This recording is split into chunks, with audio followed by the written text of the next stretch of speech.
ये जो आप सामने पोलो की लाइन देख रहे हैं, इसकी 11,000 क्षमता है। और जैसे कि मैं आपको जूम करके दिखा रहा हूँ, वे जो घर आपको दिख रहे हैं, वे तकरीबन संख्या में 6 घर हैं और अनुमानित परिवारों के सदस्यों की संख्या 20 है, जो हर समय डर के साए में जीते हैं। ये 11,000 की जो तार की लाइन है, ये गांव बुराश में है। और वहां से होने के बाद ये इधर आप जो देख पा रहे होगे, यहाँ पर भी घर है और ये तो घर आपके पास है ही। अभी सभी ग्रामीण धीरे धीरे इकट्ठा हो रहे हैं और जानेंगे ये समस्या कितने दिनों से है और प्रशासनिक लोगों ने इन पे उनके ऊपर क्या प्रतिक्रिया, क्या आश्वासन दिया है।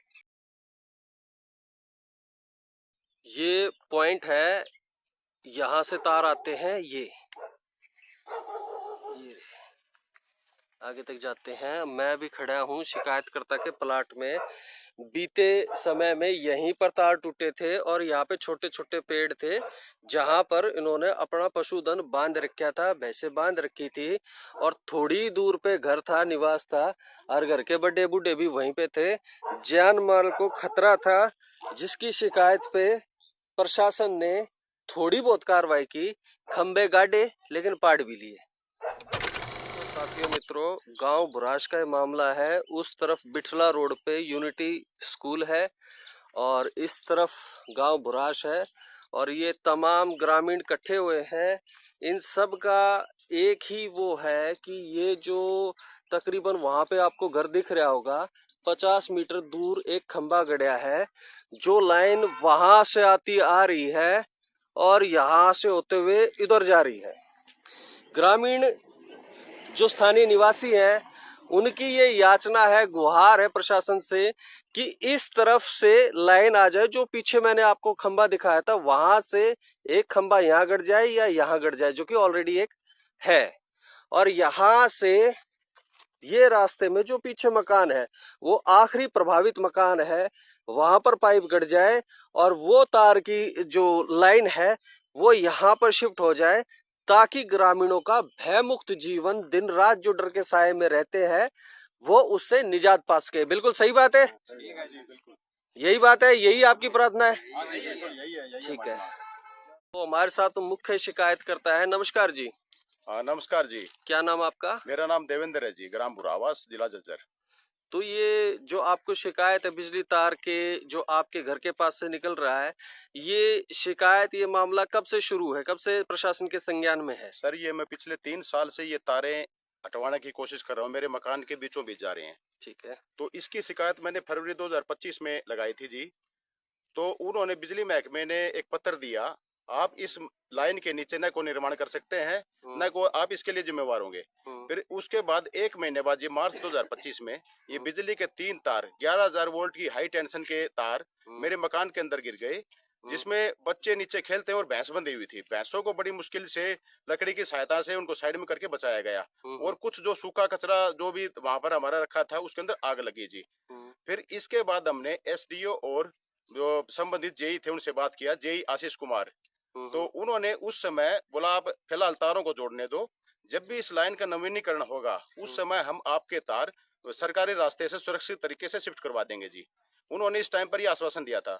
पर फिलहाल जी अभी ये लाइन का नवीनीकरण गांव के अंदर हो रहा है, इन्होंने हमारी आपत्ति का कोई संज्ञान नहीं लिया। इन्होंने खेतों में तो उस लाइन का नवीनीकरण कर दिया, बिल्कुल अपने हिसाब से ठीक कर दिया, पर गांव की बस्तियों में रियाज से जो लाइन जा रही थी, जो हमारे लिए खतरा बनी हुई थी, 30 परिवार इस लाइन से प्रभावित हैं, जो सभी सरकारी रास्ते के साथ साथ लाइन को शिफ्ट करवाने के लिए सहमत भी हैं। परंतु बिजली महकमे और जेई आशीष द्वारा खंबे गाड़े भी गए थे, पर कुछ ग्रामीणों के विरोध जो भी क्या चीज बनी है, जो भी है उन्होंने किया है, उन्होंने हमारी मांग को बिल्कुल भी नहीं समझा और नए बिजली के खंबे इस हिसाब से किए। तो कृपया करके हमारे यही है कि सभी प्रभावित परिवारों का सरकारी रास्ते से बिजली के खंभों को ले जाया जाए और ये हमारी सहमति है। ये सहमति पत्र हमने बिजली महकमा और एसडीओ साहब को जमा करवा दिया था।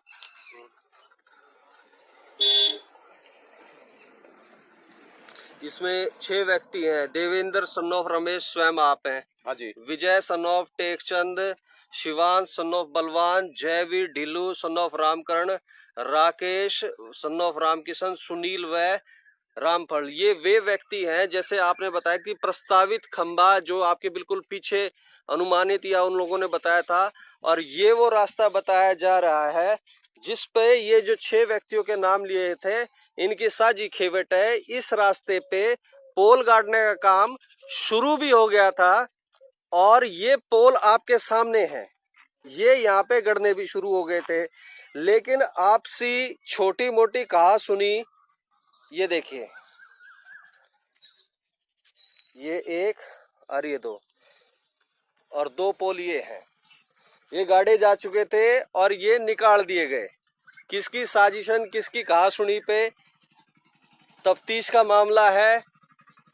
ये सारा हमारा गांव समाज खड़ा हुआ है, ये दिन रात खतरे की जद में सोता है। भाई साहब ने अभी जिक्र किया था कि उनकी जो पशुधन है भैंस, उनके आसपास तार पड़ गया था और बामुश्किल उसको बचाया गया, रेस्क्यू किया गया। आपको नहीं लगता अगर आपके घर का कोई ऐसा व्यक्ति हो जो उठ के जल्दी भागने में असमर्थ हो, तो उसको जान का खतरा हो सकता था? हाँ जी, मेरे पिताजी 70 साल के पैरालिसिस से पीड़ित बुजुर्ग हैं। कौन है वो? ये खड़े हैं यहाँ पर। नमस्कार जी। नमस्कार। आप इस बात से सहमत है कि आपके घर में बिजली का तार टूटा था और वो एक जानलेवा घटनाक्रम बन सकता था? हाँ जी, बन सकता था। तार टूट के गिर गया, मेरा तो भाजा नहीं गया, पशु इन पास खोल लिया, बच्चे भी खेल रहे थे थोड़ा, वह भी भाज के गए। आपाधापी का माहौल बन जाता है और किसी को समय पे चेत हो नहीं हो, विषय गंभीर हो जाता है। एक और भाई साहब है। भाई साहब, क्या इस पे प्रकाश डालना चाहेंगे आप? इस पर हम प्रकाश ये डालना चाह रहे हैं जी कि बिजली विभाग ने हमारे से सहमति पत्र मांगा था। ठीक है। हमने डीसी साहब को शिकायत लगा था और एसडीओ एक्शन और जेई साहब को। उन्होंने हमारे को आश्वासन दिया था कि जब आपको नई नवीनीकरण होगा लाइन का, उस लाइन आपकी उस टाइम में समय में लाइन आपको शिफ्ट कर दिया जाएगा। उसके बाद में एक्शन साहब मौके पर आए, आके मैं मौके को देखा, उन्होंने बोला इस लाइन को दाहिने हाथ से शिफ्ट कर दो, जो फिलहाल है उससे 50-60 मीटर दूर इसको शिफ्ट कर दो। शिफ्ट करने का काम शुरू कर दिया। शुरू करने के बाद कुछ शरारती तत्व आए, उन्होंने हमारे इस खंभे को उखड़वा दिया। और मैं भी इस बात से काफी विचलित हूँ, क्योंकि प्रशासन ने जो स्टेप ले लिया था उसको रिवर्स करने का, ये खंभे निकालने का कोई उचित कारण अब तक मुझे नहीं मिला है। नहीं मिला जी। उसके बाद हम गए हैं समाधान शिविर में, वहां से हमारे को बोला आप जाइए ग्रीवेंस मीटिंग में। हम परसों ग्रीवेंस मीटिंग में गए थे, देवेंद्र सनोफ रामेश्वर, मैं भी उनके साथ था। वहां पर हम मिले राव नरवेर सिंह को, उसने हमारे को कोई आश्वासन नहीं दिया। आश्वासन देने की बजाय हमारे को विपरीत बोला गया। वहां पर कोई रेलवे लाइन है या कोई रोड है या हवाई पट्टी है, न तो हमारे को मुआवजा दिया गया, किसी प्रकार का कोई मुआवजा नहीं ले रखा, न ही कोई सरकार ने हमारे को प्लाट काट के दिया कि आप यहाँ शिफ्ट हो जाओ। प्लाट देने की बजाय हमारे को वापस धमकाया गया। उस दिन के बाद ना यहाँ पे कोई बिजली वाला कोई महकमा इधर आया, उस दिन के बाद लाइन ही शिफ्ट बदली कर दिया। हमारे कोई ऐसा आश्वासन नहीं दिया गया जो कि आप लाइन शिफ्ट। तो आप ये रास्ते का उस मुहाने पे हमने अब तक वीडियो रिकॉर्ड की, अब ये यहाँ पे आ जाता है और ये रास्ता जाता है मुड़ आगे की तरफ। और जो शिकायत करता है वो बता रहे हैं कि हमारी सारी खेवट यहाँ तक है और निर्विवादित रूप से यहाँ तक का तो काम सुनिश्चित होना ही चाहिए था। ये जो खंबा आप देख रहे हैं, ये जो घर आप देख रहे हैं, ये उनकी शामलात है, पारिवारिक है, और सब ने सहमति पत्र दिया है। बावजूद इसके बिजली विभाग ने वो कार्रवाई चाहते हुए शुरू करके भी नहीं की, संशय प्रश्न खड़े करती है। ये देखिए, एक खंबे का वो पीछे घर में ही आ गया है खंबा, और ये आपको मैं दिखा रहा हूं, वो एक छोटा कोटड़ा दिख रहे हैं ना, वहां तक, और उसके आगे वहां तक। तो प्रस्तावित ये था कि ये जो इधर से लाइन ये आ रही है, ये जो जा रही है, एक खंबा वहां पे लगता तो वहां से डाइवर्ट हो जाती, जो 50 से 100 मीटर का रास्ता पड़ता है, वहां से सीधा यहाँ पर एक खंबा गड़ जाता जो कि इन्हीं की खेवट है, और यहाँ से सीधा वो आगे वहां तक चला जाता। तो इन लोगों का जीवन 24 घंटे सुरक्षित हो जाता। 11,000 की लाइन के नीचे जीना कितना मुश्किल है, कितना औखा है, इन लोगों से बेहतर कोई और नहीं जानता। तो मेरा भी इस लाइन के नीचे मकान है जी, मैं भी दुखी हैं आप इससे? दुखी हैं जी। ये रास्ते पर कर ली जाए तो सुविधा हो जाए। सुविधा हो जाएगी, अच्छा होगा। ठीक है, नमस्कार जी। नमस्कार जी। ये कब से बनी हुई लाइन? ये बंशीलाल के टाइम की लाइन है, ये कम करके करीबन 50 से 60 साल हो गए। सन 72 के। कोई आपको इससे लाभ मिला, मतलब कोई मुआवजा वगैरह? इसके लिए कोई मुआवजा नहीं मिला, इसके नुकसान के अलावा हमारे को कोई ऐसे कोई वो नहीं मिला जी। ठीक है, अभी भी तार मौके ऊपर आजकल तार टूटा हुआ पड़ा जी। ठीक है, ठीक है। तो अब आप सबकी क्या एक गुहार है कि भाई ये जो पाइप दबाए थे, ये जो पोल पड़े हुए हैं, ये हाँ खंबे, ये दोबारा पुनः स्थापित हो, लाइन का काम चालू हो और आपको राहत मिले, यही इच्छा है ना आप सभी की? सभी सहमत है जी। हाँ, तो भाई जो भी मेरे को सुन रहे हैं प्रशासनिक लोग, मैं आशा करूंगा कि आप इस समस्या का समाधान जल्द से जल्द करेंगे और पुनः इन पाइपों को यहाँ पर लगाकर बिजली की व्यवस्था दुरुस्त करेंगे। जय श्री राम, जय गौ माता की।